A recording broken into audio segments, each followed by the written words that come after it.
ದ್ವಿತೀಯ P U C ರಾಜ್ಯಶಾಸ್ತ್ರ ವಿಷಯದ ಎರಡನೆಯ ಅಧ್ಯಾಯದ ಎರಡನೆಯ ಒಂದು ವಿಷಯ ವಸ್ತು ಅಂದರೆ ಎರಡನೇ ಅಧ್ಯಾಯದಲ್ಲಿ ಎರಡು ವಿಷಯ ವಸ್ತುಗಳಿದ್ವು. ಮೊದಲನೇ ವಿಷಯ ಚುನಾವಣೆಗಳು, ಎರಡನೇ ವಿಷಯ ರಾಜಕೀಯ ಪಕ್ಷಗಳು. ಚುನಾವಣೆಗಳ ಬಗ್ಗೆ ಈಗಾಗಲೇ ಚರ್ಚೆಯನ್ನು ಮಾಡಿ ಮುಗಿಸಿದ್ದೇವೆ. ಈಗ ರಾಜಕೀಯ ಪಕ್ಷ ಪದ್ಧತಿ, ಭಾರತದಲ್ಲಿ ರಾಜಕೀಯ ಪಕ್ಷ ಪದ್ಧತಿ. ಈ ಪ್ರಜಾಸತ್ತಾತ್ಮಕ ವ್ಯವಸ್ಥೆಯನ್ನು ಹೊಂದಿರತಕ್ಕಂಥ ದೇಶಗಳಲ್ಲಿ ರಾಜಕೀಯ ಪಕ್ಷಗಳ ಅಸ್ತಿತ್ವ ತೀರಾ ಅನಿವಾರ್ಯ ಆಗಿದೆ.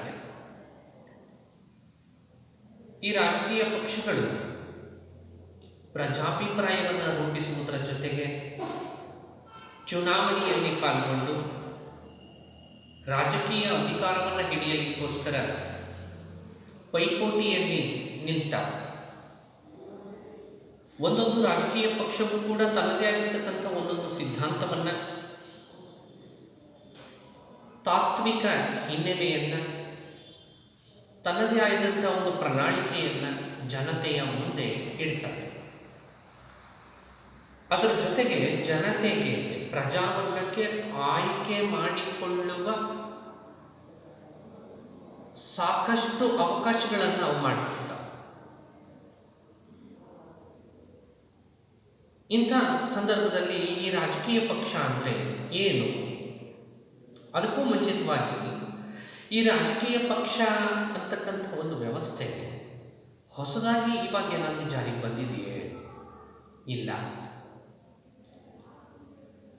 ಈ ರಾಜಕೀಯ ಪಕ್ಷ ವ್ಯವಸ್ಥೆ ಮತ್ತೆ ಗ್ರೀಕ್ ಒಂದು ಕಲ್ಪನೆಯ ಜೊತೆಗೆ ಓಡುತ್ತದೆ. ಗ್ರೀಕ್ ದೇಶದಲ್ಲಿ, ಪುರಾತನ ಗ್ರೀಕ್ ದೇಶದಲ್ಲಿ ಪ್ಯಾಟ್ರಿಷಿಯನ್ನರು ಮತ್ತು ಪ್ಲೇಬಿಯನ್ನರು ಎನ್ನುವ ಎರಡು ತದ್ವಿರುದ್ಧವಾದ ರಾಜಕೀಯ ಗುಂಪುಗಳು ಇರುತ್ತಾರೆ. ಪ್ಯಾಟ್ರಿಷಿಯನ್ನರು ಮತ್ತು ಫ್ಲೇಬಿಯನ್ನರು ಅಂತಕ್ಕಂತಹ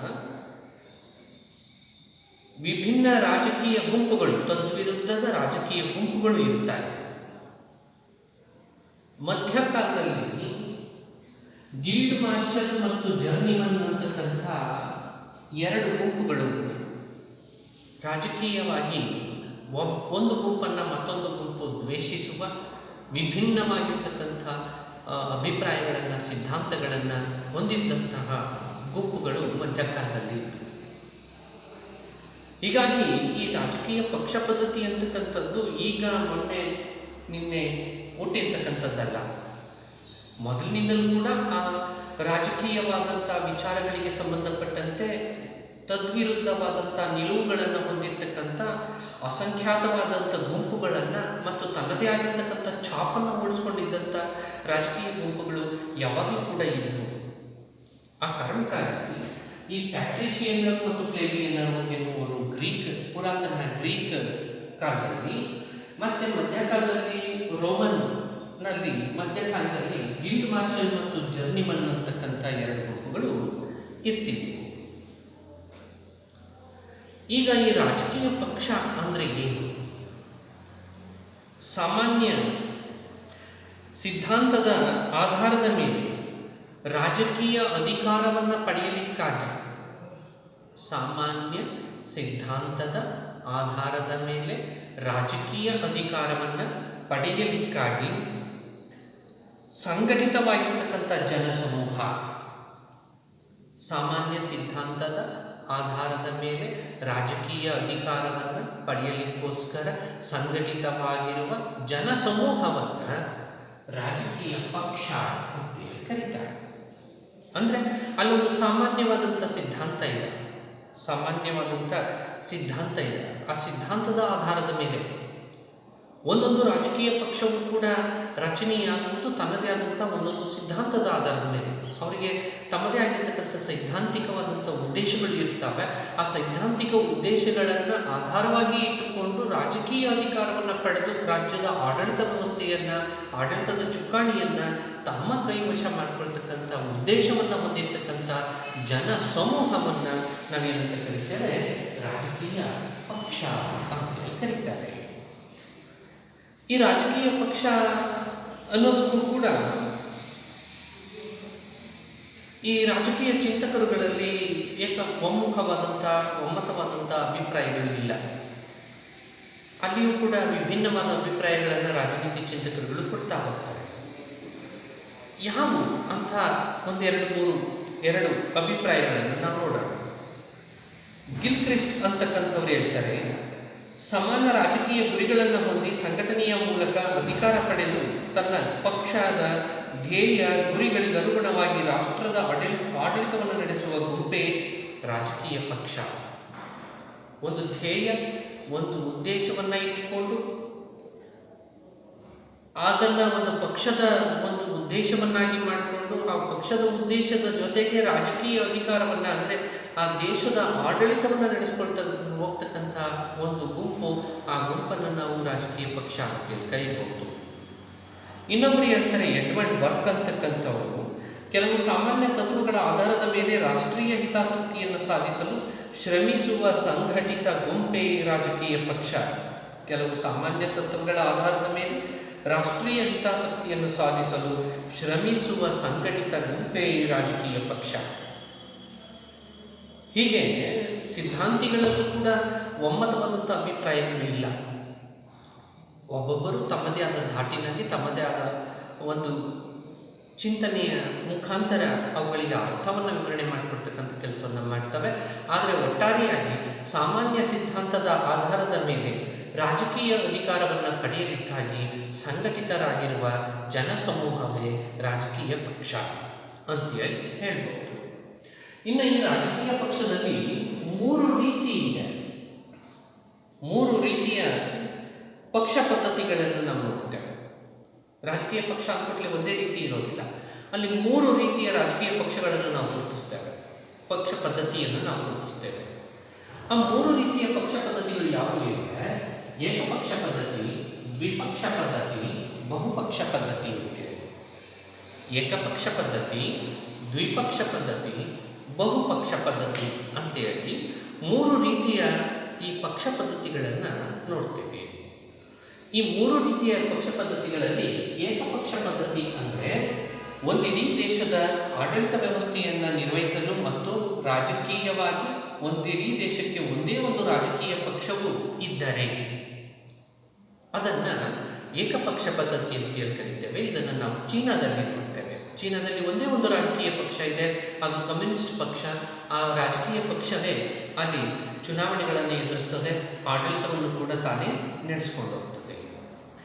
ಇನ್ನು ದ್ವಿಪಕ್ಷ ಪದ್ಧತಿ, ಒಂದಿಡೀ ದೇಶದಲ್ಲಿ ಎರಡು ರಾಜಕೀಯ ಪಕ್ಷಗಳು ಇದ್ದರೆ ಅದನ್ನು ದ್ವಿಪಕ್ಷ ಪದ್ಧತಿ ಅಂತೇಳಿ ಕರೀತೇವೆ. ಇದು ಅಮೆರಿಕ ದೇಶದಲ್ಲಿ ಇದೆ. ಈಗ ಅಸ್ತಿತ್ವದಲ್ಲಿ ಇದೆ. ಇನ್ನು ಬಹುಪಕ್ಷ ಪದ್ಧತಿ ಅಂದರೆ ಎರಡಕ್ಕಿಂತಲೂ ಹೆಚ್ಚು ಮತ್ತು ಅಗಣಿತ ರಾಜಕೀಯ ಪಕ್ಷಗಳು ಒಂದು ದೇಶದಲ್ಲಿ ಇದ್ದರೆ ಅದನ್ನು ಬಹುಪಕ್ಷ ಪದ್ಧತಿ ಅಂತೇಳಿ ಕರೀತಾರೆ. ಎರಡಕ್ಕಿಂತ ಹೆಚ್ಚು ಮತ್ತು ಅಗಣಿತ ರಾಜಕೀಯ ಪಕ್ಷಗಳಿದ್ದರೆ ಅದನ್ನು ಬಹುಪಕ್ಷ ಪದ್ಧತಿ. ಅಗಣಿತ ಎನ್ನುವುದು ನಾನು ಸೇರಿಸ್ಕೊಂಡಿರೋದು, ಅಲ್ಲಿಗೆ ಎರಡಕ್ಕಿಂತ ಹೆಚ್ಚು ಎಷ್ಟಾದರೂ ಇರಬಹುದು. ಆ ಎಷ್ಟಾದರೂ ಇರಬಹುದು ಅಂಥ ಒಂದು ಪದ್ಧತಿಯನ್ನು ಹೊಂದಿದ್ದರೆ ಅದನ್ನು ಬಹುಪಕ್ಷ ಪದ್ಧತಿ ಅಂತ ಕರೀತಾರೆ. ನಮ್ಮ ಭಾರತದಲ್ಲಿ ಬಹುಪಕ್ಷ ಪದ್ಧತಿಯನ್ನು ನಾವು ಕಾಣ್ತಾ ಇದ್ದೇವೆ. ಇದನ್ನು ನೆನ್ಪಿಟ್ಕೊಂಡಿದ್ವಿ. ಏಕಪಕ್ಷ ಪದ್ಧತಿ, ದ್ವಿಪಕ್ಷ ಪದ್ಧತಿ, ಬಹುಪಕ್ಷ ಪದ್ಧತಿ. ಒಂದೇ ಒಂದು ರಾಜಕೀಯ ಪಕ್ಷ ಇದ್ದರೆ ಏಕಪಕ್ಷ ಪದ್ಧತಿ, ಎರಡು ರಾಜಕೀಯ ಪಕ್ಷಗಳಿದ್ದರೆ ದ್ವಿಪಕ್ಷ ಪದ್ಧತಿ, ಎರಡಕ್ಕಿಂತ ಹೆಚ್ಚು ಮತ್ತು ಬಹಳಷ್ಟು ಸಂಖ್ಯೆಯ ರಾಜಕೀಯ ಪಕ್ಷಗಳು ಇದ್ದರೆ ಅದನ್ನು ಬಹುಪಕ್ಷ ರಾಜಕೀಯ ಪಕ್ಷ ಪದ್ಧತಿ, ಬಹುಪಕ್ಷ ಪದ್ಧತಿ ಅಂತೇಳಿ ಕರೀತಾರೆ. ಇನ್ನು ನಮ್ಮ ಭಾರತದಲ್ಲಿ ಪಕ್ಷ ಪದ್ಧತಿ, ಭಾರತದಲ್ಲಿ ಯಾವ ರೀತಿ ಇದೆ ಪಕ್ಷ ಪದ್ಧತಿ? ಈ ಪಕ್ಷ ಪದ್ಧತಿ ಭಾರತದಲ್ಲಿ ಬಹಳಷ್ಟು ವಿಚಿತ್ರವಾದಂಥ ಒಂದು ಬೆಳವಣಿಗೆಯ ಪಕ್ಷ ಪದ್ಧತಿಯನ್ನು ನಾವು ನೋಡ್ತೇವೆ. ಈ ರಾಜಕೀಯ ಪಕ್ಷಗಳು ಹುಟ್ಕೊಂಡು ಭಾರತದಲ್ಲಿ ಹೇಗೆ ಹುಟ್ಕೊಂಡ್ವು? ನಮಗೆ ಭಾರತಕ್ಕೆ ಸ್ವಾತಂತ್ರ್ಯ ಬರೋದಕ್ಕಿಂತ ಮುಂಚೆನೇ ರಾಜಕೀಯ ಪಕ್ಷಗಳು ಹುಟ್ಕೊಳ್ಳಿಕ್ಕೆ ಶುರುವಾದವು. ಆದರೆ ಅವುಗಳ ಒಂದು ಚಳುವಳಿಯನ್ನು, ಒಂದು ಸಮುದಾಯವನ್ನು, ಒಂದು ಒತ್ತಡ ಗುಂಪುಗಳ ರೂಪದಲ್ಲಿ ಅವು ಕೆಲಸವನ್ನು ಮಾಡ್ತಾ ಇದ್ದವು. ಹೇಗೆ 1885ರಲ್ಲಿ ಇಂಡಿಯನ್ ನ್ಯಾಷನಲ್ ಕಾಂಗ್ರೆಸ್, ಭಾರತದ ರಾಷ್ಟ್ರೀಯ ಕಾಂಗ್ರೆಸ್ ಉಗಮ ಆಯಿತು. ಹ್ಯೂಮ್ರವರು ಅದನ್ನು ಸ್ಥಾಪನೆ ಮಾಡಿದರು, ಅದು ಉಗಮ ಆಯಿತು. ಉಗಮ ಆದಮೇಲೆ ತಾನು ಭಾರತೀಯ ಸ್ವಾತಂತ್ರ್ಯ ಸಂಗ್ರಾಮದ ಕಡೆಗೆ ಜಾಸ್ತಿ ಒತ್ತನ್ನು ಅದು ಇಟ್ಟುಕೊಳ್ತು ಮತ್ತು ರಾಜಕೀಯ ಮತ್ತು ರಾಜಕೀಯೇತರ ವಿಷಯಗಳಿಗೆ ಅದು ತನ್ನ ಸಂಬಂಧಗಳನ್ನು ಇಟ್ಟುಕೊಳ್ತು. ನಂತರ 1906ರಲ್ಲಿ ಮುಸ್ಲಿಂ ಲೀಗ್ ಅಂತಕ್ಕಂಥ ಒಂದು ಪಕ್ಷ ಹುಟ್ಟುಕೊಳ್ತು. ಮುಸಲ್ಮಾನರ ಹಿತದೃಷ್ಟಿಯನ್ನು ಕಾಪಾಡಲಿಕ್ಕೋಸ್ಕರ ಹುಟ್ಟಿಕೊಂಡಂಥ ಮುಸ್ಲಿಂ ಲೀಗ್ 1906ನೇ ಇಸ್ವಿನಲ್ಲಿ ಹುಟ್ಟುಕೊಳ್ತು. ಇದಾದಮೇಲೆ 1924ರಲ್ಲಿ ಕಮ್ಯುನಿಸ್ಟ್ ಪಾರ್ಟಿ, ಡಾಂಗೆಯವರ ನೇತೃತ್ವದಲ್ಲಿ ಕಮ್ಯುನಿಸ್ಟ್ ಪಕ್ಷವನ್ನು ಅಲ್ಲಿ ಕಟ್ಟಲಾಯಿತು. ಕಮ್ಯುನಿಸ್ಟ್ ಸಿದ್ಧಾಂತವನ್ನು ಭಾರತದಲ್ಲಿ ಹೆಚ್ಚು ಪ್ರಚಾರಕ್ಕೆ ತರತಕ್ಕಂಥ ಒಂದು ಉದ್ದೇಶವನ್ನು ಇಟ್ಟುಕೊಂಡು ಈ communist party CPI, communist party of India ಹುಟ್ಟುಕೊಳ್ತು. ಇನ್ನು 1930ರಲ್ಲಿ ಪ್ರಜಾ ಸೋಷಿಯಲಿಸ್ಟ್ ಪಕ್ಷ, ಪ್ರಜಾ ಸೋಷಿಯಲಿಸ್ಟ್ ಪಕ್ಷ ಅಂತಕ್ಕಂಥದ್ದು ಹುಟ್ಟುಕೊಳ್ತು. ಇದಾದಮೇಲೆ 1951ರಲ್ಲಿ ಜನಸಂಘ, 1977ರಲ್ಲಿ ಜನತಾ ಪಕ್ಷ, 1980ರಲ್ಲಿ BJP, 1984ರಲ್ಲಿ BSP ಅಂದರೆ ಬಹುಜನ ಸಮಾಜವಾದಿ ಪಾರ್ಟಿ. ಇದಾದಮೇಲೆ 1988ರಲ್ಲಿ ಜನತಾದಳ. ಹೀಗೆ ಭಾರತದಲ್ಲಿ ಹೀಗೆ ವಿಭಿನ್ನವಾದ ಸಮಯದಲ್ಲಿ, ಕಾಲಘಟ್ಟದಲ್ಲಿ ಅನೇಕ ರಾಜಕೀಯ ಪಕ್ಷಗಳು ಹುಟ್ಟುಕೊಳ್ತಾ ಹೋದವು. ಇವಿಷ್ಟೇ ರಾಜಕೀಯ ಪಕ್ಷಗಳು ಇದಾವ ನಮ್ಮ ಭಾರತದಲ್ಲಿ ಅಂದರೆ ಇಲ್ಲ. ಇದಕ್ಕೆ ಇನ್ನೂ ಅನೇಕ ಯಾವುವು ಪ್ರಾದೇಶಿಕ ರಾಜಕೀಯ ಪಕ್ಷಗಳನ್ನು ಕೂಡ ನಾವಲ್ಲಿ ನೋಡಬೇಕಾಗ್ತದೆ.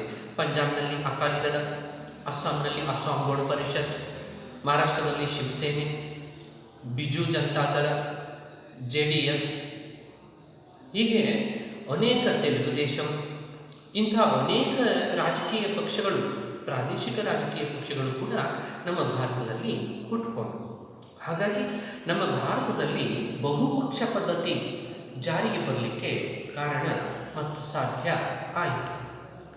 ಈಗ ನಮ್ಮ ಭಾರತದ ರಾಜಕೀಯ ಪಕ್ಷ ಪದ್ಧತಿಯ ಸ್ವರೂಪ ಏನು, ಸ್ವರೂಪವನ್ನು ನಮ್ಮ ಭಾರತದಲ್ಲಿ ರಾಜಕೀಯ ಪಕ್ಷಗಳು ಹೊಂದಿದ್ದಾವೆ. ಇದು 10 ಅಂಕಗಳಿಗೆ ಕೇಳ್ತಕ್ಕಂಥ ಒಂದು ಪ್ರಶ್ನೆ.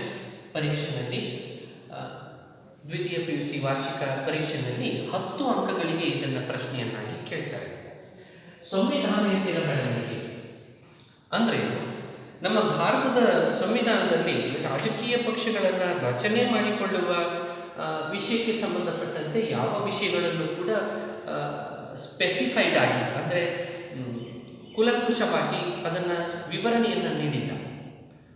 ಸ್ಪೆಸಿಫೈಡ್ ಆಗಿ ಈಗೀಗನೇ ರಾಜಕೀಯ ಪಕ್ಷಗಳನ್ನು ರಚನೆ ಆಗಬೇಕು ಎನ್ನುವ ಬಗ್ಗೆ ಯಾವುದೇ ಉಲ್ಲೇಖಗಳನ್ನು ಭಾರತದ ಸಂವಿಧಾನದಲ್ಲಿ ಹೇಳಿಲ್ಲ. ಆದರೆ ಭಾರತ ಸಂವಿಧಾನದ 19ನೇ ವಿಧಿನಲ್ಲಿ ಹೇಳಲಾಗಿದೆ, ರಾಜಕೀಯ ಉದ್ದೇಶಗಳಿಗಾಗಿ ಸಂಘ ಸಂಸ್ಥೆಗಳನ್ನು ರಚನೆ ಮಾಡಿಕೊಳ್ಳುವ ಮತ್ತು ಪಕ್ಷವನ್ನು ಅಂಥ ಸಂಘ ಸಂಸ್ಥೆಗಳನ್ನು ಕಟ್ಟಿಕೊಳ್ತಕ್ಕಂಥ, ಸ್ಥಾಪನೆ ಮಾಡಿಕೊಳ್ತಕ್ಕಂಥ ಸ್ವಾತಂತ್ರ್ಯವನ್ನು ನೀಡಲಾಗಿದೆ ಅಂತೇಳಿ.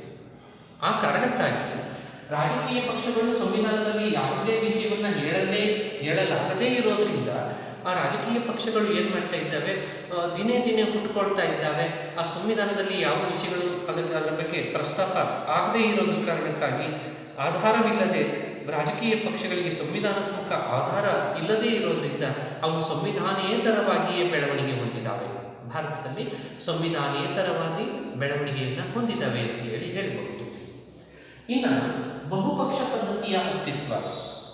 ನಮ್ಮ ಭಾರತದಲ್ಲಿ ಅನೇಕ ಜಾತಿ, ಧರ್ಮ, ವರ್ಣ, ಸಂಸ್ಕೃತಿ, ಸಂಸ್ಕಾರ, ಜೀವನ ಶೈಲಿ, ಆಡುವ ಭಾಷೆ ಇವೆಲ್ಲವನ್ನು ಬುಡಕಟ್ಟು ಜನಾಂಗಗಳು, ಗಿರಿಜನರು ಇವರು ಎಂಥ ಅನೇಕ ರೀತಿಯ ಜನರನ್ನು ನಾವಿಲ್ಲಿ ಹೊಂದಿದ್ದೇವೆ, ಅನೇಕ ಸಂಸ್ಕೃತಿಗಳನ್ನು ನಾವಿಲ್ಲಿ ಹೊಂದಿದ್ದೇವೆ.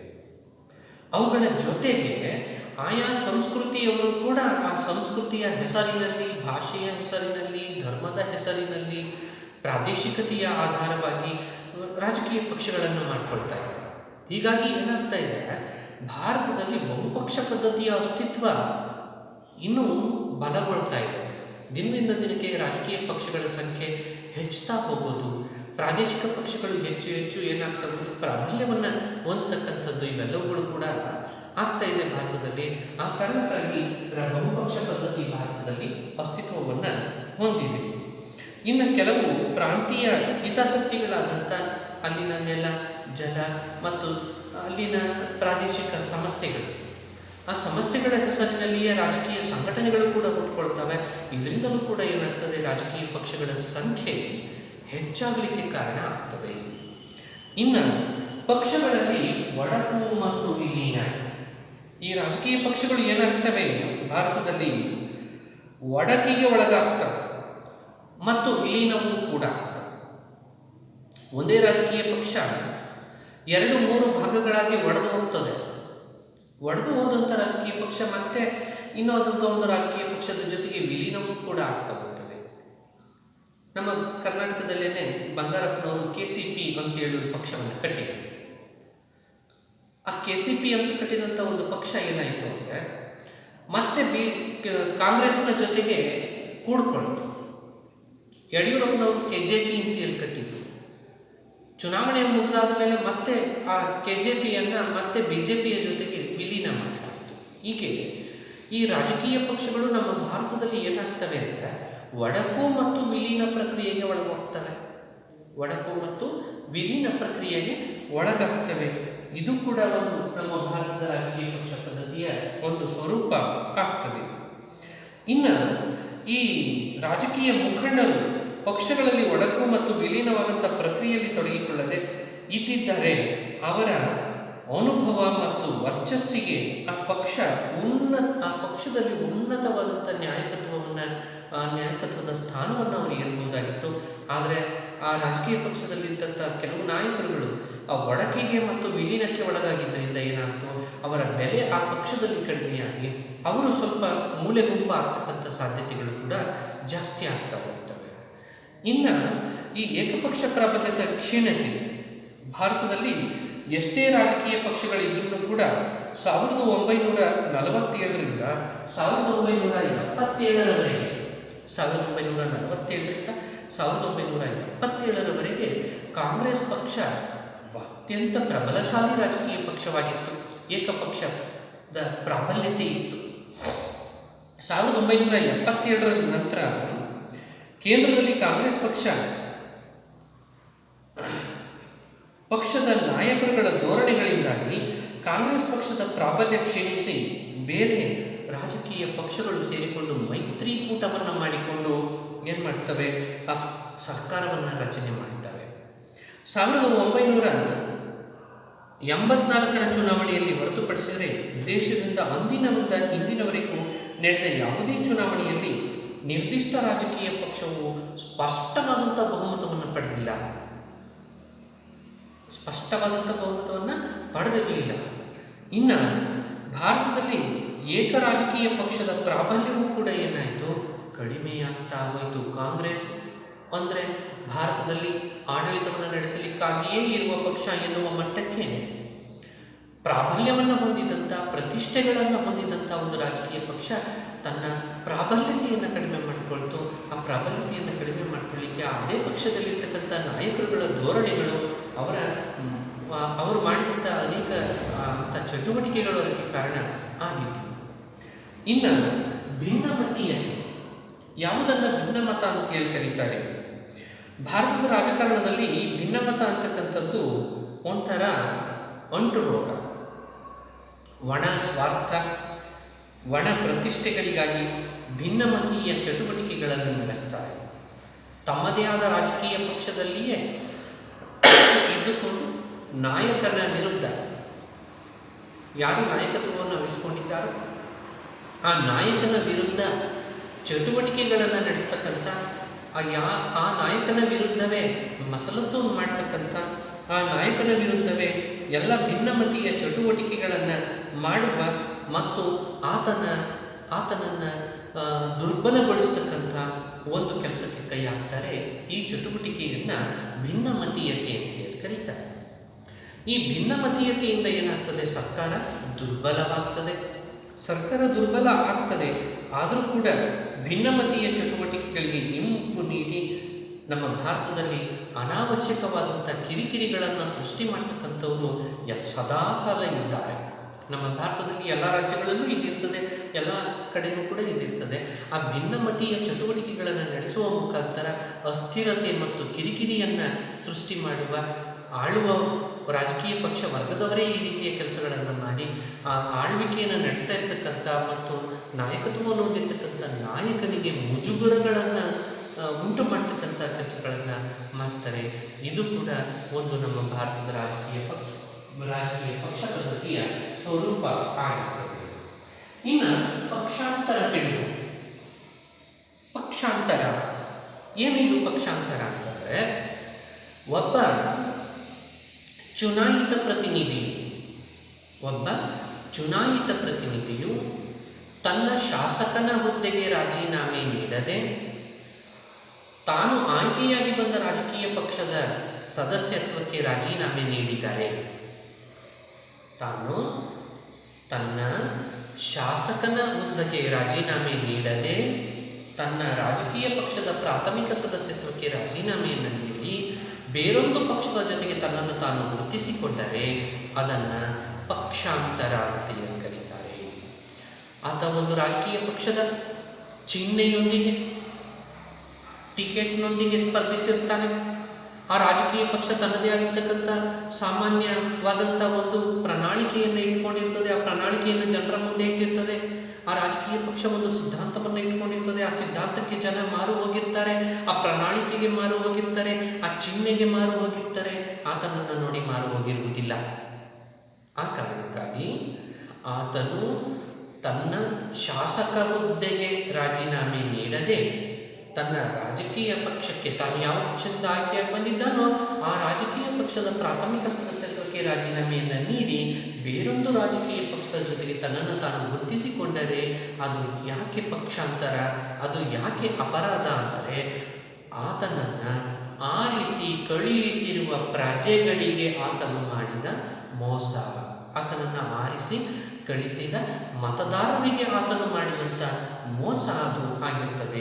ಆತನನ್ನು ಯಾವುದೋ ಒಂದು ಪಕ್ಷದಲ್ಲಿ ಆತ ನೋಡಬೇಕು ಅನ್ನೋದಾಗಿದ್ದರೆ, ಆ ರಾಜಕೀಯ ಪಕ್ಷದ ಶಾಸಕನು ಇರಬೇಕು ಅನ್ನೋದಾಗಿದ್ದರೆ ಆ ಪಕ್ಷಕ್ಕೆ ಮತವನ್ನು ನೀಡ್ತಾ ಇದ್ರು, ಈ ವ್ಯಕ್ತಿಗೆ ಅಲ್ಲ. ಈ ವ್ಯಕ್ತಿಗೆ ಮತವನ್ನು ನೀಡಿದ್ದಾರೆ ಎಂದರೆ ಈತನ ಯಾವ ರಾಜಕೀಯ ಪಕ್ಷದಿಂದ ನಿಂತಿದ್ದಾನೆಯೋ ಸ್ಪರ್ಧಿಸಿದ್ದಾನೆಯೋ ಆ ರಾಜಕೀಯ ಪಕ್ಷ ಅಧಿಕಾರಕ್ಕೆ ಬರಲೆಂದು ಅವರು ಆಯ್ಕೆಯನ್ನು ಮಾಡಿಕೊಂಡಿದ್ದಾರೆ. ಆ ಕಾರಣಕ್ಕಾಗಿ ಇದನ್ನು ಒಂದು ಅಪರಾಧ ಅಂತೇಳಿ ನಮ್ಮ ಭಾರತದಲ್ಲಿ ಪರಿಗಣಿಸಲಾಗಿದೆ. ಇಂಥ ಪ್ರಕ್ರಿಯೆಗಳು ಕೂಡ ಬಹಳಷ್ಟು ನಮ್ಮ ಭಾರತದಲ್ಲಿ ಪಕ್ಷಾಂತರ ಪಿಡುಗು ಅತಿ ಹೆಚ್ಚಾಗಿ ನಡೀತದೆ. ಈ ಪಕ್ಷಾಂತರ ಪಿಡುಗಿನಿಂದ ಏನಾಗ್ತದೆ? ಸುಭದ್ರವಾಗಿರ್ತಕ್ಕಂಥ ಸರ್ಕಾರಗಳು ಅಭದ್ರವಾಗಿಯೂ, ಆ ರಾಜಕೀಯ ಪಕ್ಷಗಳು ಅಧಿಕಾರವನ್ನು ಕಳೆದುಕೊಳ್ಳುವ ಮಟ್ಟಕ್ಕೂ, ಸರ್ಕಾರಗಳು ಮುರಿದು ಬೀಳುವ ಮಟ್ಟಕ್ಕೂ ಹೋಗಿಬಿಡ್ತದೆ. ಇದರಿಂದ ಅನಾವಶ್ಯಕವಾಗಿ ಚುನಾವಣೆಗಳನ್ನು ನಾವು ಪ್ರಜೆಗಳು ಎದುರಿಸಬೇಕಾಗ್ತದೆ. ಆ ಚುನಾವಣೆಗಳಿಗಾಗಿ ಸಾವಿರಾರು ಕೋಟ್ಯಾಂತರ ರೂಪಾಯಿಗಳ ವೃಥಾ ಖರ್ಚು ಬರ್ತದೆ. ಈ ಕಾರಣಕ್ಕಾಗಿ ಇಂಥ ಒಂದು ಪಕ್ಷಾಂತರ ಪಿಡುಗು ನಮ್ಮ ಭಾರತದಲ್ಲಿ, ಅದು ಕೂಡ ನಮ್ಮ ಭಾರತದ ಪಕ್ಷ ಪದ್ಧತಿಯ ಒಂದು ಸ್ವರೂಪ ಆಗಿ ನಿಲ್ತದೆ. ಇನ್ನು ನಾಯಕತ್ವದ ವರ್ಚಸ್ಸು. ಈಗ ಪ್ರತಿಯೊಂದು ರಾಜಕೀಯ ಪಕ್ಷದಲ್ಲಿ ಒಬ್ಬ ವರ್ಚಸ್ವಿ ನಾಯಕ ಇರ್ತಾರೆ. ಮೊದಲು ಬಿಜೆಪಿನಲ್ಲಿ ಅಟಲ್ ಬಿಹಾರಿ ವಾಜಪೇಯಿರವರು ಬಹಳಷ್ಟು ವರ್ಚಸ್ವಿ ನಾಯಕರಾಗಿದ್ದರು. ಕಾಂಗ್ರೆಸ್ ಪಕ್ಷದಲ್ಲಿ ಹಿಂದೆ ಇಂದಿರಾ ಗಾಂಧಿಯವರು ವರ್ಚಸ್ವಿ ನಾಯಕಿಯಾಗಿದ್ದರು. ಅದಾದ ನಂತರ ರಾಜೀವ್ ಗಾಂಧಿಯವರು ವರ್ಚಸ್ವಿ ನಾಯಕರಾಗಿದ್ದರು. ಇನ್ನು ಕರ್ನಾಟಕದಲ್ಲಿ ಬಿಜೆಪಿನಲ್ಲಿ ಯಡಿಯೂರಪ್ಪನವರು ವರ್ಚಸ್ವಿ ನಾಯಕರಾಗಿದ್ದಾರೆ. ಹೀಗೆ ಒಂದೊಂದು ರಾಜಕೀಯ ಪಕ್ಷದಲ್ಲೂ ಕೂಡ ವರ್ಚಸ್ಸನ್ನು ಹೊಂದಿರತಕ್ಕಂಥ ನಾಯಕರುಗಳು ಇದ್ದಾರೆ. ಈ ನಾಯಕರುಗಳು ಏನು ಮಾಡ್ತಾರೆ ಅಂತಂದರೆ ಸ್ವಾತಂತ್ರ್ಯ ಈ ತಮ್ಮ ಪಕ್ಷದ ನಾಯಕರ ಓಲೈಕೆಗೆ ಪ್ರಾಮುಖ್ಯತೆಯನ್ನು ನೀಡ್ತಾರೆ. ತನ್ನ ಪಕ್ಷದ ನಾಯಕರುಗಳನ್ನು ಓಲೈಸ್ತಕ್ಕಂಥ ಕೆಲಸವನ್ನು ಮಾಡಲಿಕ್ಕೆ ಹೋಗ್ತಾರೆ. ಈ ಓಲೈಕೆ ಮಾಡ್ತಕ್ಕಂಥ ಕೆಲಸವನ್ನು ಮಾಡಲಿಕ್ಕೆ ಹೋಗಿ ಕಾಂಗ್ರೆಸ್ ಪಕ್ಷದಲ್ಲಿ ಇಂದಿರಾ ಗಾಂಧಿ, ರಾಜೀವ್ ಗಾಂಧಿ, ಶಿವಸೇನೆಯಲ್ಲಿ ಬಾಳಾಸಾಹೇಬ್ ಠಾಕ್ರೆ, AIADMKನಲ್ಲಿ ರಾಮಚಂದ್ರನ್ ತಮ್ಮ ಪಕ್ಷದ ಯಾವುದೇ ನಿರ್ಧಾರಗಳನ್ನು ಅದರ ನಾಯಕರೇ ನಿರ್ಣಾಯಕ ಪಾತ್ರ ವಹಿಸ್ತಾ ಇದ್ರು. ಇವರನ್ನು ಜನಸಾಮಾನ್ಯರು ಒಪ್ಪಿಕೊಳ್ತಾ ಇದ್ರು. ಅಂದರೆ ಅಟಲ್ ಬಿಹಾರಿ ವಾಜಪೇಯಿ ಅವರು ಏನಾದರೂ ತೀರ್ಮಾನಗಳನ್ನು ತೆಗೆದುಕೊಂಡ್ರೆ ಜನತೆ ಅವರಿಗೆ ಬೆಂಬಲವಾಗಿ ನಿಲ್ತಾ ಇತ್ತು. ಈಗ ನರೇಂದ್ರ ಮೋದಿಯವರು ಏನಾದರೂ ಒಂದು ತೀರ್ಮಾನವನ್ನು ತೆಗೆದುಕೊಳ್ತಾ ಇದ್ದಾರೆ ಅಂದರೆ ಅವರು ನರೇಂದ್ರ ಮೋದಿಯವರನ್ನೇ ಫಾಲೋ ಮಾಡ್ತಕ್ಕಂಥವರ ಸಂಖ್ಯೆ ಅತಿ ಹೆಚ್ಚು ಇದೆ. ಅವರು ಅವರೇ ಅದನ್ನೇ ಏನು ಮಾಡ್ತಾರೆ, ನರೇಂದ್ರ ಮೋದಿಯವರ ಒಂದು ನಿರ್ಧಾರಗಳನ್ನು ಸಮರ್ಥಿಸಿಕೊಳ್ತಕ್ಕಂಥ ಕೆಲಸವನ್ನು ಮಾಡ್ತಾರೆ. ಇಂದಿರಾ ಗಾಂಧಿಯವರು ಹೇಳ್ತಕ್ಕಂಥ ವಿಚಾರಗಳನ್ನು ಮತ್ತು ಅವರ ನಿರ್ಧಾರಗಳನ್ನು ಒಂದಿಡೀ ರಾಜಕೀಯ ಪಕ್ಷ ಮತ್ತು ಭಾರತದಲ್ಲಿರ್ತಕ್ಕಂಥ ಅನೇಕ ಸಾಮಾನ್ಯ ಜನರು ಕೂಡ ಆ ಇಂದಿರಾ ಗಾಂಧಿಯವರ ತೀರ್ಮಾನಗಳನ್ನು ಬೆಂಬಲಿಸ್ತಕ್ಕಂಥವರಾಗಿರ್ತಾ ಇದ್ರು. ಅಂದರೆ ಅದು ಅವರು ಹೊಂದಿದ್ದಂಥ ವರ್ಚಸ್ಸು. ಈ ವರ್ಚಸ್ವಿ ರಾಜಕಾರಣವು ಕೂಡ ನಮ್ಮ ಭಾರತದಲ್ಲಿ ಏನಾಗಿದೆ, ಅದು ಒಂದು ಭಾರತದ ಪಕ್ಷ ಪದ್ಧತಿಯ ಒಂದು ಸ್ವರೂಪ ಆಗಿದೆ. ಇನ್ನು ತತ್ವರಹಿತ ರಾಜಕೀಯ ಪಕ್ಷಗಳು ನಮ್ಮ ಭಾರತದಲ್ಲಿ ಈ ಅನೇಕ ರಾಜಕೀಯ ಪಕ್ಷಗಳಿಗೆ ಚುನಾವಣಾ ಸಂದರ್ಭದಲ್ಲಿ ಒಂದು ಪಕ್ಷ ಮತ್ತೊಂದು ಪಕ್ಷದ ವಿರುದ್ಧ ಕತ್ತಿ ಮಸೆಯುವ, ಕೆಸರೆರಚುವ, ಆರೋಪ ಮತ್ತು ಪ್ರತ್ಯಾರೋಪವನ್ನು ಮಾಡ್ತಕ್ಕಂಥ ಚುನಾವಣಾ ಸಂದರ್ಭದಲ್ಲಿ ಪ್ರಚಾರದಲ್ಲಿ ಸಂಪೂರ್ಣವಾಗಿ ಬರೀ ಅದೇ ಇರ್ತದೆ. ಒಂದು ರಾಜಕೀಯ ಪಕ್ಷ ಏನು ಮಾಡ್ತದೆ, ಇನ್ನೊಂದು ಏನು ರಾಜಕೀಯ ಪಕ್ಷ ಚುನಾವಣಾ ಕಣದಲ್ಲಿ ಇದೆಯೋ ಆ ರಾಜಕೀಯ ಪಕ್ಷದ ಮೇಲೆ ಕತ್ತಿ ಮಸೀತಕ್ಕಂಥ, ಕೆಸರೆರಚತಕ್ಕಂಥ ಆರೋಪ ಮತ್ತು ಪ್ರತ್ಯಾರೋಪಗಳನ್ನು ಮಾಡ್ತಕ್ಕಂಥ ಕೆಲಸಗಳನ್ನು ಮಾಡ್ತಾ ಹೋಗ್ತಾರೆ. ಇದರಿಂದ ಜನರನ್ನು ತಪ್ಪು ದಾರಿಗೆ ಎಳೆಯುವ, ಉದ್ವಿಗ್ನಗೊಳಿಸುವ ಒಂದು ಕೆಲಸವನ್ನು ರಾಜಕೀಯ ಪಕ್ಷಗಳು ಚುನಾವಣಾ ಸಂದರ್ಭದಲ್ಲಿ ಮಾಡಿಬಿಡ್ತವೆ. ಇನ್ನು ಚುನಾವಣೆಗಳು ಮುಗಿದ ಮೇಲೆ ರಾಜಕೀಯ ಧ್ರುವೀಕರಣವಾಗಿ ಪವಿತ್ರ ಮತ್ತು ಅಪವಿತ್ರ ಮೈತ್ರಿಕೂಟಗಳು ಅಪವಿತ್ರ ಮೈತ್ರಿಕೂಟಗಳಾಗಿ ಏರ್ಪಡ್ತವೆ. ಅಂದರೆ ಚುನಾವಣೆಗಳು ಮುಗಿದಾದ ಮೇಲೆ ಯಾವೊಂದು ರಾಜಕೀಯ ಪಕ್ಷಕ್ಕೂ ಬಹುಮತ ಬಾರದೇ ಇದ್ದಾಗ ಎರಡು ಅಥವಾ ಎರಡಕ್ಕಿಂತ ಹೆಚ್ಚು ರಾಜಕೀಯ ಪಕ್ಷಗಳು ಸೇರಿಕೊಂಡು ಸಮ್ಮಿಶ್ರ ಸರ್ಕಾರವನ್ನು ರಚನೆ ಮಾಡ್ತಾರೆ. ಆ ಸಮ್ಮಿಶ್ರ ಸರ್ಕಾರವನ್ನು ರಚನೆ ಮಾಡಿದಂಥ ಸಂದರ್ಭದಲ್ಲಿ ಚುನಾವಣೆಯ ಪ್ರಚಾರದ ವೇಳೆ ಒಬ್ಬರು ಮತ್ತೊಬ್ಬರ ಮೇಲೆ ಕೆಸರನ್ನು ಎರಚಾಡಿದಂಥವರು, ಕತ್ತಿಯನ್ನು ಮಸೆದಂಥವರು, ಆರೋಪ ಪ್ರತ್ಯಾರೋಪಗಳನ್ನು ಮಾಡಿದಂಥವರು ಜೊತೆಗೆ ಕೂತುಕೊಂಡು ಸರ್ಕಾರವನ್ನು ಹಂಚಿಕೊಳ್ತಾರೆ. ಇದನ್ನು ಏನಂತ ಕರಿತೇವೆ? ತತ್ವರಹಿತ ರಾಜಕಾರಣ ಅಂತೇಳಿ ಕರಿತೇವೆ. ಆ ರಾಜಕೀಯ ಪಕ್ಷದ ತತ್ವ ಸಿದ್ಧಾಂತಗಳೇ ಬೇರೆ, ಈ ರಾಜಕೀಯ ಪಕ್ಷದ ತತ್ವ ಸಿದ್ಧಾಂತಗಳೇ ಬೇರೆ. ಆ ಎರಡು ತದ್ವಿರುದ್ಧವಾದ ಸೈದ್ಧಾಂತಿಕ ಹಿನ್ನೆಲೆಯನ್ನು ಹೊಂದಿರತಕ್ಕಂಥ ರಾಜಕೀಯ ಪಕ್ಷಗಳು ಸರ್ಕಾರವನ್ನು ರಚನೆ ಮಾಡಿಬಿಡ್ತವೆ. ಇದು ತತ್ವರಹಿತ ರಾಜಕಾರಣ ಆಗ್ತದೆ. ಮತ್ತು ಅಪವಿತ್ರ ಮೈತ್ರಿ ಅಂತೇಳಿ ಅಂಥ ಸರ್ಕಾರವನ್ನು ನಾವು ಕೂಡ ಕರಿಬೇಕಾಗ್ತದೆ.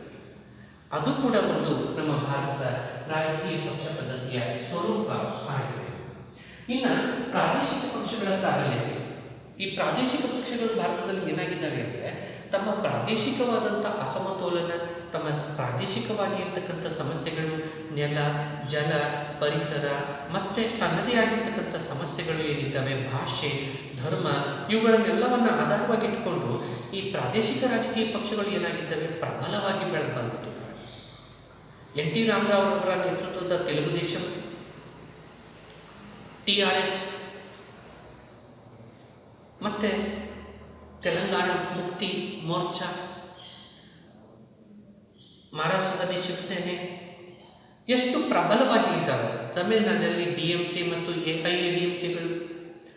ಹೀಗೆ ಈ ಪ್ರಾದೇಶಿಕ ಪಕ್ಷಗಳು ಅಲ್ಲಿ ಹೆಚ್ಚಿನ ಪ್ರಾಬಲ್ಯತೆಯನ್ನು ಹೊಂದಿದ್ದರಿಂದ ರಾಷ್ಟ್ರೀಯ ಪಕ್ಷಗಳ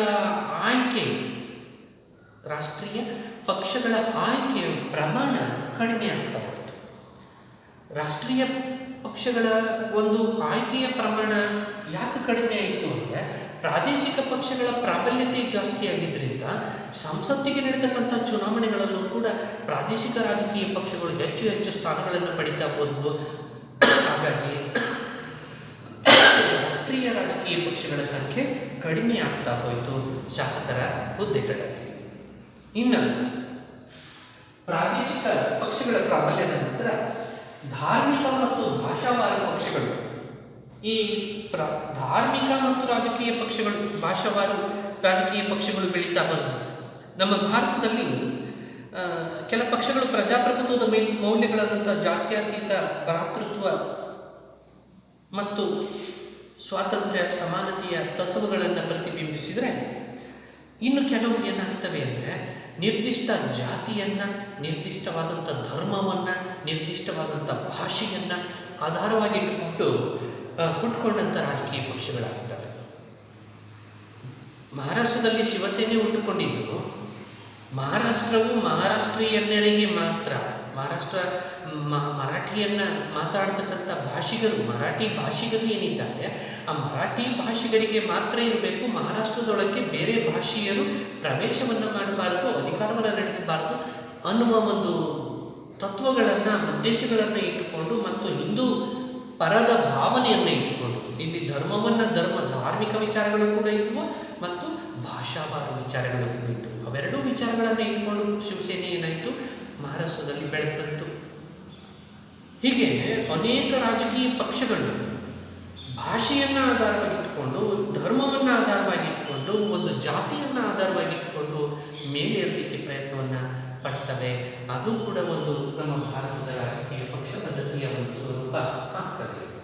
ಇನ್ನು ಎಡ ಮತ್ತು ಬಲಪಂಥೀಯ ಪಕ್ಷಗಳು, ಎಡ ಮತ್ತು ಬಲಪಂಥೀಯ ರಾಜಕೀಯ ಪಕ್ಷಗಳು ವೃತ್ತಿಯಲ್ಲಿದ್ದಾವೆ. ಈ ಎಡ ಮತ್ತು ಬಲಪಂಥೀಯ ಎನ್ನುವ ಎರಡು ಪಕ್ಷಗಳು ಏನಾಗಿದ್ದಾವೆ ಅಂತಂದರೆ, ಕ್ಷಿಪ್ರಗತಿಯಲ್ಲಿ ಬದಲಾವಣೆಯನ್ನು ಬಯಸ್ತಕ್ಕಂಥ CPM, ಸಮಾಜವಾದಿ ಅಂತಕ್ಕಂಥ ಪಕ್ಷಗಳು ಎಡಪಂಥೀಯ ಪಕ್ಷಗಳಾಗಿರ್ತವೆ. ಕ್ಷಿಪ್ರಗತಿಯಲ್ಲಿ, ಕಡಿಮೆ ಸಮಯದಲ್ಲಿ ಅಭಿವೃದ್ಧಿಯನ್ನು ಹೊಂದಬೇಕು ಎನ್ನುವ ಒತ್ತಾಸೆಯನ್ನು ಇಟ್ಟುಕೊಂಡಿರ್ತಕ್ಕಂಥ ಪಕ್ಷಗಳು ಎಡಪಂಥೀಯ ಪಕ್ಷಗಳಾಗಿರ್ತವೆ. ಇನ್ನು ಬಲಪಂಥೀಯ ಪಕ್ಷಗಳು ಅಂದರೆ ಯಾವುವು ಅಂದರೆ, ನಿಧಾನವಾಗಿ ಸಾಂಪ್ರದಾಯಿಕವಾಗಿ ಅಭಿವೃದ್ಧಿಯನ್ನು ಸಾಧಿಸಬೇಕು, ನಿಧಾನವಾಗಿ ಸಾಂಪ್ರದಾಯಿಕವಾಗಿ ಅಭಿವೃದ್ಧಿಯನ್ನು ಹೊಂದಬೇಕು ಎನ್ನುವ ಧೋರಣೆಗಳನ್ನು ಇಟ್ಟುಕೊಂಡಿರ್ತಕ್ಕಂಥ ರಾಜಕೀಯ ಪಕ್ಷಗಳು ಏನಾಗಿರ್ತವೆ, ಬಲಪಂಥೀಯ ರಾಜಕೀಯ ಪಕ್ಷಗಳಾಗಿರ್ತವೆ. ಈ ಎರಡೂ ರೀತಿಯ ರಾಜಕೀಯ ಪಕ್ಷಗಳು ನಮ್ಮ ಭಾರತದಲ್ಲಿ ಇದ್ದಾವೆ. ಎಡಪಂಥೀಯ ಮತ್ತು ವಾಮಪಂಥೀಯ ಅಥವಾ ಬಲಪಂಥೀಯ ಅಂತ ಏನು ಕರಿತೀವಿ, ಆ ಎಡಪಂಥೀಯ ಮತ್ತು ಬಲಪಂಥೀಯ ಅಂತಕ್ಕಂಥ ಎರಡೂ ಪಂಥಗಳಿಗೆ ಸೇರಿರ್ತಕ್ಕಂಥ ರಾಜಕೀಯ ಪಕ್ಷಗಳು ನಮ್ಮ ಭಾರತದಲ್ಲಿ ಅಸ್ತಿತ್ವದಲ್ಲಿ ಇದ್ದಾವೆ. ಇನ್ನು ಸಮ್ಮಿಶ್ರ ಸರ್ಕಾರದ ಶಕ್ತಿ. ಇತ್ತೀಚೆಗೆ ನಮ್ಮ ಭಾರತದಲ್ಲಿ ಅನೇಕ ಪ್ರಾದೇಶಿಕ ರಾಜಕೀಯ ಪಕ್ಷಗಳು ಹುಟ್ಟಿಕೊಂಡಿದ್ದರಿಂದ 1990ರಿಂದ ಈಚೆಗೆ ಯಾವೊಂದು ರಾಜಕೀಯ ಪಕ್ಷಕ್ಕೂ ಕೂಡ ಸ್ಪಷ್ಟವಾದಂಥ ಬಹುಮತ ಬಾರದೇ ಇರ್ತಕ್ಕಂಥ ಪರಿಸ್ಥಿತಿಗಳು ಉದ್ಭವವಾದವು. ಅಂಥ ಸಂದರ್ಭದಲ್ಲಿ 15, 18, 20, 22 ರಾಜಕೀಯ ಪಕ್ಷಗಳು ಕೂಡ ಸೇರಿಕೊಂಡು ಸಮ್ಮಿಶ್ರ ಸರ್ಕಾರವನ್ನು ರಚನೆ ಮಾಡಿದ್ದನ್ನು ನಮ್ಮ ಭಾರತದಲ್ಲಿ ನೋಡಿದ್ವಿ. 1990ರಿಂದ ಈಚೆಗೆ ಸಂಪೂರ್ಣವಾಗಿ ಸಮ್ಮಿಶ್ರ ಸರ್ಕಾರಗಳೇ ರಚನೆ ಆಗ್ತಾ ಇದ್ದಾವೆ. ಕೇಂದ್ರ ಸರ್ಕಾರದಲ್ಲಿ, ರಾಜ್ಯಗಳಲ್ಲೂ ಕೂಡ ಸಮ್ಮಿಶ್ರ ಸರ್ಕಾರಗಳು ರಚನೆ ಆದವು ಮತ್ತು ಅವನತಿಯನ್ನು ಹೊಂದಿದವು. ಹೀಗೆ ಈ ಬದಲಾವಣೆ ಒಂದು ಸಮ್ಮಿಶ್ರ ಸರ್ಕಾರಗಳ ಒಂದು ಶಕೆಯನ್ನು, ಒಂದು ಸಂಪ್ರದಾಯವನ್ನು ಹುಟ್ಟು ಹಾಕಿತು. ಕಾರಣ ನಮ್ಮ ಭಾರತದಲ್ಲಿರ್ತಕ್ಕಂಥ ಬಹುಪಕ್ಷ ಪದ್ಧತಿ ಮತ್ತು ಪ್ರಾದೇಶಿಕ ಪಕ್ಷಗಳ ಒಂದು ಪ್ರಾಬಲ್ಯ, ಹಾಗೂ ಈ ಮೇಲಿನ ಎಲ್ಲ ಕಾರಣಗಳು ಕೂಡ ಇರ್ಬೋದು. ಈ ಅಂದಿನ ಎಲ್ಲ ಕಾರಣಗಳು, ಮೇಲಿನ ಎಲ್ಲ ವಿಷಯಗಳು ಕೂಡ ಇದರಲ್ಲಿ ಇರ್ಬೋದು. ಅಂತ ಕಾರಣಕ್ಕಾಗಿ ಸಮ್ಮಿಶ್ರ ಸರ್ಕಾರಗಳು ರಚನೆಯಾಗಲಿಕ್ಕೆ ಶುರುವಾದವು. ಅದನ್ನೇ ಸಮ್ಮಿಶ್ರ ಸರ್ಕಾರಗಳ ಶಕೆಯ ಆರಂಭ ಅಂತ ಹೇಳಿ ಕರೆಯಲಾಗ್ತದೆ. ಒಟ್ಟಾರೆಯಾಗಿ ನಮ್ಮ ಭಾರತದಲ್ಲಿ ಒಂದು ರಾಜಕೀಯ ಪಕ್ಷ ವ್ಯವಸ್ಥೆ ಮತ್ತು ಆ ರಾಜಕೀಯ ಪಕ್ಷ ಪದ್ಧತಿಯ ಸ್ವರೂಪಗಳು ಈ 12 ಪಾಯಿಂಟ್ಗಳಲ್ಲಿ ಇದ್ದಾವೆ.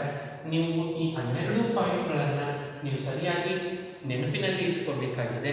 ಪ್ರತಿಯೊಂದಕ್ಕೂ ವಿವರಣೆಯನ್ನು ನೆನಪಿನಲ್ಲಿ ಇಟ್ಕೋಬೇಕಾಗಿದೆ.